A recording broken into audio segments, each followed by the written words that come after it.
We've a 2012 Ford Fiesta Z-Tech 1.25, and this is a 5-door. It's got 20,000 miles and it's got loads of service history. Now, this is a category S for the insurance company. It shouldn't be, but it is. I'll show you the damage later, but all this side is fantastic. There's no damage on it at all.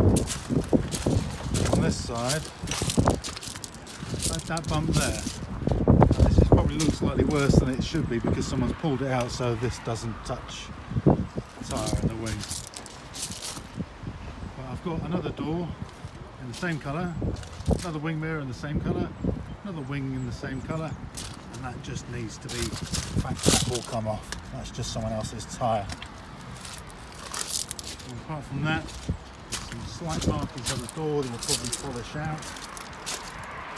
Top is good, the back is great. Down that side, fantastic, and it's super duper clean inside. A couple of mat sets there you can see, but I haven't cleaned this, it's just brand new. Same with the back seat.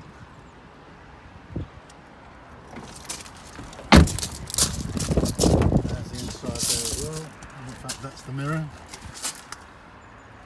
It is great. Just pop the bonnet. Category S here, so this should have some damage under here. Is there? Absolutely no. Not even the tabs for the headlights have been damaged. Clean engine bay. Yeah, absolutely. So how much should this be? Well, this car at 20,000 miles should be $4,995. I think a nice price for this, but it's fixed at $3,995, and literally bolting a silver wing on, silver door, silver wing mirror, and that is it. And even at the top of the door seals as well.